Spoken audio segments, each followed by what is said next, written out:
We're going to talk about what I believe is the most important intelligence organization in modern special operations, the Intelligence Support Activity, or ISA. So I rank the Intelligence Support Activity, or ISA, or TFO, as a tier rating of S. So now that we have arrived at what I believe is probably the most misunderstood organization in all of special operations, and I would know personally, if you've watched my channel before, you know I spent a lot of time talking about this organization. And honestly, I think it's probably the least understood unit on this entire list. When people think about special operations, they naturally think about assault forces, the Rangers, the Green Beret, the SEALs, Delta, Dev Crew. They picture the people kicking in the door. But here's something I've learned throughout my career. Finding the target is often harder than hitting the target. Anyone can build an incredible assault force. Building an organization capable of finding one individual hiding somewhere on Earth, developing that intelligence, tracking them for months, sometimes years, and then handing that target package to an assault force, that's an entirely different challenge. And that's what ISA was built to do. The origins of ISA go back to one of America's greatest military failures, Operation Eagle Claw. Following that operation, the United States realized something. We had outstanding assault forces. What we lacked was an organization dedicated to finding and developing targets for those assault forces. That realization eventually led to the creation of what would become the Intelligence Support Activity. Since then, ISA has operated under numerous cover names over the decades. And while those names have changed, the mission has remained remarkably consistent. Find the enemy, whether that's through human intelligence, signals intelligence, technical intelligence, pattern of life analysis, covert surveillance, or integrating information from across the intelligence community. ISA exists to answer one question: where is the target? So ISA specializes in human intelligence, signals intelligence, technical intelligence collection, special reconnaissance, covert surveillance, target development, operational preparation of the environment, sensitive site exploitation, intelligence fusion, support to national mission operations. But you're going to notice something here unique. Unlike other organizations like the 24th STS, which typically just enable other special operations organizations, ISA does more than just enable other JSOC elements and intelligence organizations, but it actually does its own operations for its own mission objectives. And very similar to how RRC, which primarily does reconnaissance, but also dabbles into the AFO, the clandestine, the covert operations, even though it's not its primary role, they sort of also do that type of work. ISA does the similar thing into other things as well. It is a bit of a full spectrum organization. While their primary goal is intelligence, clandestine and covert intelligence, but they also dabble into the tactical reconnaissance. They also dabble into the tactical and some of the direct action elements. Just like DevGru and SEAL Team 6 are primarily direct action, they have their own intelligence assets. So their primary goal is direct action, but they also have some of that organic capability. ISA is no different. And especially for somebody who is in the tactical detachment, I can tell you that we are trained to a very high level. We're never going to be as good as shooters as SEAL Team 6 or Dev Group, but we're definitely trained to the level to be alongside them, along the hit, be able to keep up and not get in their way. One of the reasons I ranked ISA so highly is because I don't believe that there's a true equivalent anywhere in the world. Early in the video, we talked about Britain's Special Reconnaissance Regiment, the SRR. People often call SRR the Britain's ISA, and I understand why. But I don't think that's an accurate comparison when you actually really dive into the details and comparisons of these units. The United Kingdom distributes many of the capabilities concentrated inside ISA across several different organizations. And you're going to notice this as a trend across how UK does their intelligence and special operations. But you'll notice in American special operations units, we constantly will grow as many capabilities within that specific organization organically. So you're going to see a lot of, and this happens in the intelligence community as well, but all these special operations organizations and these intelligence organizations like the CIA, they start developing capabilities they would normally get from other organizations, and they sort of grow into these full spectrum organizations. That doesn't really happen in the UK. For example, the Government Communications Headquarters provides signal intelligence and cyber capabilities. The Secret Intelligence Service conducts foreign intelligence service collection. The Security Service focuses on domestic intelligence. The SRR conducts covert surveillance. SAS and SBS execute assault operations. The United States takes a completely different approach. ISA became an organization that could integrate many of those capabilities directly into one of the operational element while working closely with a broader U.S. intelligence community. And that level of integration is extraordinarily powerful. Earlier, I kept mentioning something called the JSOC ecosystem. Now we can finally put all the pieces together. Imagine there's a terrorist leader somewhere in the world. ISA may help identify the target, develop the network, build the intelligence picture, conduct surveillance, confirm the location. RRC may conduct advanced force operations. The 24th STS coordinates air support and communications. The 160th SOAR, Special Operations Aviation Regiment, inserts the assault force. DevGru or Delta will execute the raid. Every organization we've talked about is contributing, but ISA is often the organization connecting these pieces together before the operation even begins. And that's why I consider them one of the most strategically important organizations in modern special operations. One thing that people misunderstand is who ISA recruits. They don't recruit from one branch or one specialty. They recruit exceptional people from across the military and other government organizations, depending on the needs of the mission, very similar to how Delta Force does. What they're looking for isn't simply physical performance. They're looking for people who can think, adapt, operate independently, solve incredibly complex problems, blend into almost any environment, collect intelligence without being detected, and make sound decisions under enormous pressures when you're usually by yourself. This skill set is completely different from what most people picture when they think of special operations. So where ISA separates itself is with technology and innovation. Modern intelligence isn't just listening to radios anymore. It's digital, technical, networked, data-driven, signals, cyber, electronic warfare, advanced surveillance, communications, pattern analysis, merging technology. Organizations like ISA are constantly adapting because adversaries are constantly adapting. The side that develops better intelligence usually wins before the assault ever begins. That's one of the reasons why I ranked innovation as one of my criteria.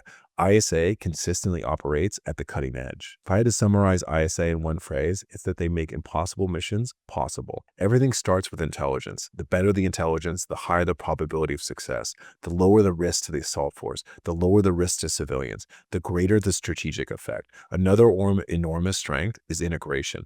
ISA doesn't operate in isolation. It works across the military, intelligence community, and special operations enterprise. The ability to fuse information from multiple sources is something very few organizations anywhere in the world can replicate. Finally, funding, technology, research and development, national level authorities, dedicated aerial assets, and decades of institutional refinement. Those advantages have allowed ISA to remain at the forefront of intelligence support for generations. Now for the obvious question, if ISA is this good, why aren't they number one? Because while intelligence may drive operations, someone still has to execute them. While ISA and its operators have tactical capabilities that allow it to operate alongside Delta and DevCrew, it isn't designed independently to conduct the full level assault missions that the organizations like Delta and SEAL Team 6 routinely perform. While they're an organization that has a level of full spectrum operations, they're an intelligence organization first, an operational organization second. That's not a weakness in the traditional sense. It's simply recognizing their primary purpose. So the other weakness is probably toxicity within the unit.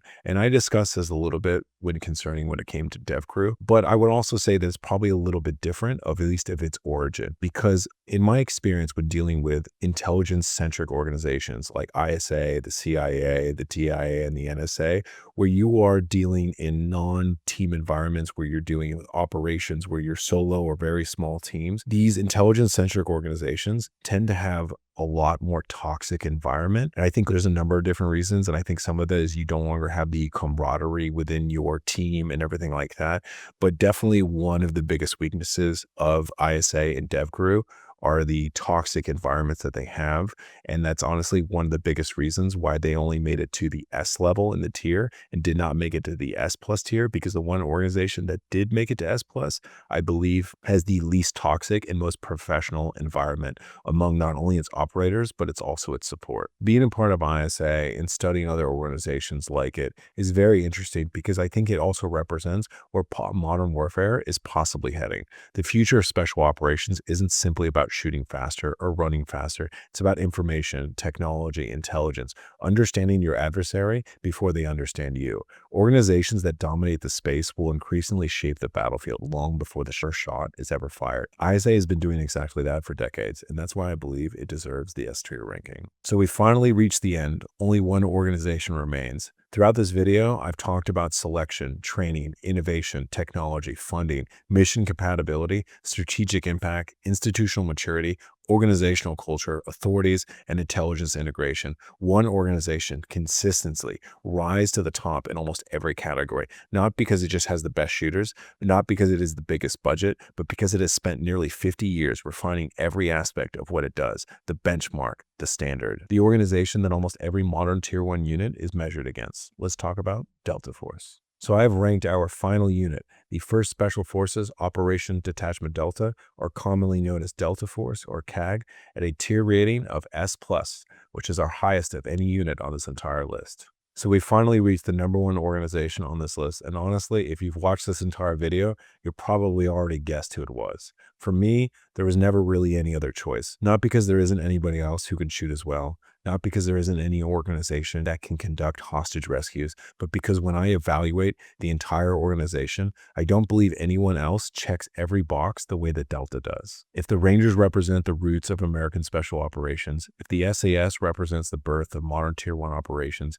then Delta represents the evolution of everything that came before it. To understand Delta Force, we have to go back to the 1970s. While serving on an exchange with the British Special Air Service, Charlie Beckwith, who was currently a Green Beret at the time, recognized something on an exchange program with the SAS. The United States lacked a dedicated military counterterrorism organization capable of responding to emerging global threats. He envisioned a unit modeled on the SAS but adapted to America's strategic needs. In 1977, Delta Force was officially established. Then came one of the defining moments in modern special operations history, Operation Eagle Claw. Although the mission failed, it fundamentally changed American special operations. It exposed shortcomings in planning, aviation, intelligence, integration, and joint operations. The lessons learned from Operation Eagle Claw ultimately led to the creation and expansion of organizations we've discussed throughout this entire video: JSOC, the 160th SOAR, DevGru, ISA, SOCOM, and the modern national mission ecosystem. In many ways, Operation Eagle Claw wasn't just a failure, it became the catalyst that reshaped American special operations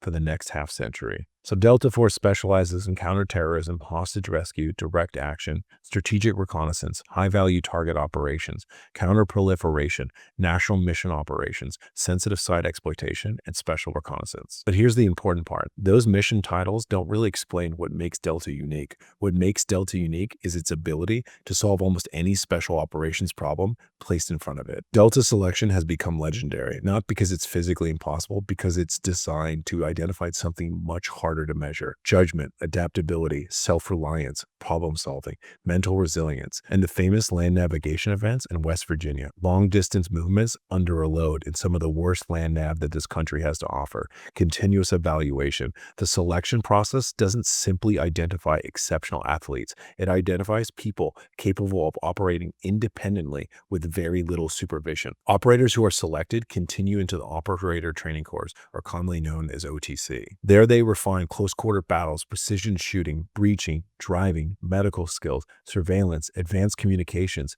protective operations, and countless other specialized disciplines.